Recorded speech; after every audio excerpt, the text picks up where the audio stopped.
Maths का board exam हो गया, इंग्लिश का बोर्ड एग्जाम हो गया, लेकिन अब है साइंस का बोर्ड एग्जाम। और ऐसे काफी बच्चे हैं जो बहुत लेट जागते हैं और उन्हें लगता है कि सर हमें बस पास करा दो, बस हमें पास करा दो, 2-3 दिन हमको पढ़ना है, 3 दिन का गैप है आपके साइंस में, इन गैप्स में मैं पढ़ के पास हो जाऊं, मुझे 50-60 नंबर आ जाए, मेरा काम बन जाए बस। तो ये वीडियो आप ही लोगों के लिए है, ऐसे बच्चों के लिए जो बस पास होना चाहते हैं, लेकिन पास कैसे हो, इन 3 दिनों के गैप में हम कैसे पढ़ें, ये आपको इस वीडियो में बताने वाला हूं, है ना। तो चलिए वीडियो को शुरू करते हैं बिना किसी देरी के। सबसे पहला काम आपको करना है कि आप साइंस के जो 13 चैप्टर है उनको 2 पार्ट में डिवाइड कर लीजिए, है ना, इजी चैप्टर और हार्ड चैप्टर। और ये रही इजी और हार्ड चैप्टर की लिस्ट। इजी चैप्टर में कौन कौन से आते हैं? अवर इन्वायरमेंट है, कंट्रोल कोऑर्डिनेशन है, how do organism reproduce, chemistry का chemical reaction equation, carbonates compound, human eye, light chapter और एसिड बेसिस एंड सॉल्ट। अगर आप ये चैप्टर अच्छे से थॉरली पढ़ लेते हो एनसीईआरटी से, थॉरली मतलब डिटेल में, है ना, एनसीईआरटी से एक बार रिवीजन करना बनता है ना, और इस चैप्टर्स की क्वेश्चन प्रैक्टिस कर लेते हो, पीवाईक्यू लगा लेते हो, तो आपके गिरी से गिरी हालत में 50 नंबर कहीं नहीं गए, है ना। तो 80 मार्क्स का जो आपका थ्योरी का बोर्ड एग्जाम होगा उसमें 50 मार्क्स की तैयारी इन 8 चैप्टर से हो जाएगी। तो पहले आप इनको पढ़िए, है ना, पहले इन 8 चैप्टर की तैयारी कीजिए, और ये 8 चैप्टर के बाद फिर आइए हार्ड चैप्टर की तरफ, और हार्ड चैप्टर में जितना हो सके उतना पढ़ लीजिए। हार्ड चैप्टर में कौन कौन से? लाइव प्रोसेस काफ़ी बड़ा चैप्टर है ना, फिर मेटल नॉन मेटल बड़ा चैप्टर है, इलेक्ट्रिसिटी फॉर्मूला वाला है तो काफ़ी हार्ड चैप्टर लगता है बच्चों को, हेरिडिटी है डिफिकल्ट, है ना, और magnetic effect of electric current, इसमें जो हैंड रूल है वो बच्चों को परेशान करते हैं, तो ये चैप्टर हार्ड है। फिर जब आप इजी चैप्टर की तैयारी कर लेंगे फिर हार्ड चैप्टर की तरफ बढ़िएगा, इससे आपका सिलेबस को कवर करने में आसानी हो जाएगी और आपका कॉन्फिडेंस भी बढ़ेगा, क्योंकि जब आप 13 में 8 चैप्टर कवर कर लेंगे, 50 मार्क्स की तैयारी हो जाएगी, तो बचे 30 मार्क्स के में आप अच्छे से टारगेट कर पाओगे। तो पहला काम आपको ये करना है। दूसरा काम, कुछ इंपॉर्टेंट सोल्यूशन मैं दे रहा हूं, जैसे न्यूमेरिकल है। न्यूमेरिकल कहाँ से बनेगा आपके बोर्ड एग्जाम में, तो इसको पहले से पता होना चाहिए। न्यूमेरिकल आपके हमेशा लाइट चैप्टर से बनेगा, नहीं तो इलेक्ट्रिसिटी चैप्टर से बनेगा। लाइट चैप्टर में मिरर और लेंस फॉर्मूला है, पावर ऑफ लेंस है, मैग्निफिकेशन है, यही 3 टॉपिक से ज़्यादा पूछता जाता है न्यूमेरिकल। और इलेक्ट्रिसिटी में ओम्स लॉ, सीरीज पैरेलल का formula, joules law of heating और इलेक्ट्रिक करंट का, है ना, ये वाले जो फॉर्मूले हैं ये ज़्यादा पूछे जाते हैं। तो न्यूमेरिकल के पॉइंट ऑफ व्यू से ये 2 चैप्टर करना ज़रूरी है ना, कवर। चलिए अब बात आते हैं कुछ इंपॉर्टेंट डिफिनीशन, आपके पूरे सिलेबस में कुछ इंपॉर्टेंट डिफिनीशन है, इन डिफिनीशन को पढ़ के इनकी आंसर राइटिंग करके जरूर जाइएगा, यहां से क्वेश्चन फंसेगा ही फंसेगा, है ना। ये आप स्क्रीनशॉट वीडियो को पॉज करके आप इन सब का स्क्रीनशॉट ले लीजिए, मैं हट जा रहा हूं स्क्रीन से, है ना। ये इंपॉर्टेंट डिफिनीशन है, कुछ बायो के हैं, कुछ फिजिक्स के हैं, कुछ केमिस्ट्री के हैं, ये रहे और ये रहे, इतने डिफिनीशन तो करके ही जाइएगा, क्योंकि आपके सेक्शन 2 मार्क्स वाले जो हर सेक्शन में, सेक्शन ए बी सी में जो 2 मार्क्स वाले क्वेश्चन है वहां यहां से बन सकता है क्वेश्चन, ठीक है।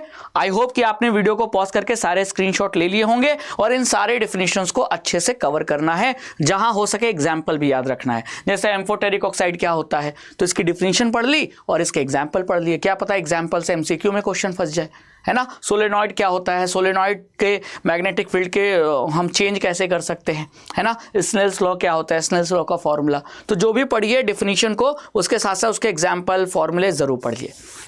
फिर आता है डायग्राम्स। आपके पूरे सिलेबस में बहुत सारे इंपॉर्टेंट डायग्राम हैं और डायग्राम बेस्ड क्वेश्चन आते ही आते हैं। अब कौन से चैप्टर का कौन सा डायग्राम इंपॉर्टेंट है, मैंने आपको चैप्टर 1 से लेकर आखिरी चैप्टर तक मैंने इंपॉर्टेंट डायग्राम्स का नंबर बता दिया है।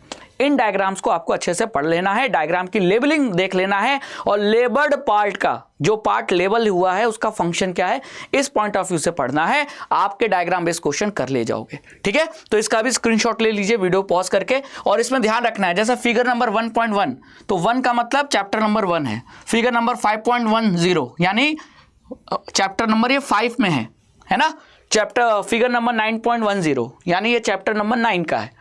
तो जो पहला नंबर है वो चैप्टर को डिसाइड कर रहा है, यानी चैप्टर बता रहा है, तो आपको ये फिगर से सिलेबस में यानी एनसीईआरटी बुक में ये फिगर खोजना आसान हो जाएगा, क्योंकि नंबरिंग से कैसे पता करेंगे, तो नंबरिंग से मैंने बता दिया, चैप्टर नंबर पकड़ लेना, चैप्टर में वो आपका डायग्राम नंबर मिल जाएगा, है ना। डन। चलिए फिर आता है रिवीजन। आप कितना भी पढ़ लें, रिवीजन जब तक अच्छे से नहीं होगा तब तक आपको चीज़ें याद नहीं रहेंगी। और रिवीजन के साथ साथ क्वेश्चन प्रैक्टिस भी बहुत ज़रूरी है ना। रिवीजन का तब तक कोई मतलब नहीं है जब तक आप अच्छे से क्वेश्चन प्रैक्टिस ना करो। क्वेश्चन PYQ प्रैक्टिस करने हैं आपको, और जो मैं सेशन में कराऊंगा वो क्वेश्चन प्रैक्टिस करके जाना है। लेकिन रिवीजन NCERT से करोगे तो थोड़ा समय ज़्यादा लगेगा, और इस समय की ही तो कमी है। तो रिवीजन कहाँ से करें? तो बच्चों, उसके लिए मेरे पास एक हथियार है, एक संजीवनी बूटी है, और वो है साइंस का हैंड रिटेन नोट्स। और मैंने हर चैप्टर के साइंस के हैंड रिटेन नोट्स बनाए हैं, आपको मैं दिखा देता हूं, है ना। देखो, ये आपका अवर इन्वायरमेंट चैप्टर का हैंड रिटेन नोट्स है ना। और NCERT के सारे कंसेप्ट्स उस हैंड रिटेन नोट्स में आपको मिल जाएंगे। ये देखो, हाउ डू ऑर्गेनिज्म रिप्रोड्यूस का हैंड रिटेन नोट्स है, जिससे आपको एक चैप्टर जो आप NCERT से रिवाइज करते तो आधा घंटा, 40 मिनट, 45 मिनट लगेगा, लेकिन अगर आप हैंड रिटेन नोट से रिवाइज करोगे तो आपका 10 से 15 मिनट में, 15 मिनट मैक्सिमम में एक चैप्टर रिवाइज हो जाएगा। तो 15 मिनट में एक चैप्टर रिवाइज हो जाना और बचे हुए समय में क्वेश्चन प्रैक्टिस करना, इससे आपका जो सिलेबस को कवर करना 3 दिन में बहुत आसान हो जाएगा। तो आप ये हैंड रिटेन नोट्स जरूर ले लीजिए, है ना। अब ये हैंड रिटेन नोट्स जो आपको शॉर्ट टाइम में कंप्लीट रिवीजन में हेल्प करेगा, ये हैंड रिटेन नोट्स मिलेगा कैसे? तो हैंड रिटेन नोट्स का जो लिंक है वो आपको इस सेशन के डिस्क्रिप्शन में, यानी इस वीडियो के डिस्क्रिप्शन में मिल जाएगा, है ना। तो CBSE class 10th hand retain notes, इसमें आपको chapter wise hand retain notes तो मिलेगा ही, और साइंस में chapter wise competency based question की PDF भी मिल जाएगी विद सोल्यूशन, है ना। और ये सब आपको लिंक में क्लिक करना है, डिस्क्रिप्शन में जो लिंक है ना, क्लियर। और वहां आपको कोड अप्लाई करना है रघु K10, ये कोड ध्यान रखिएगा, रघु K10।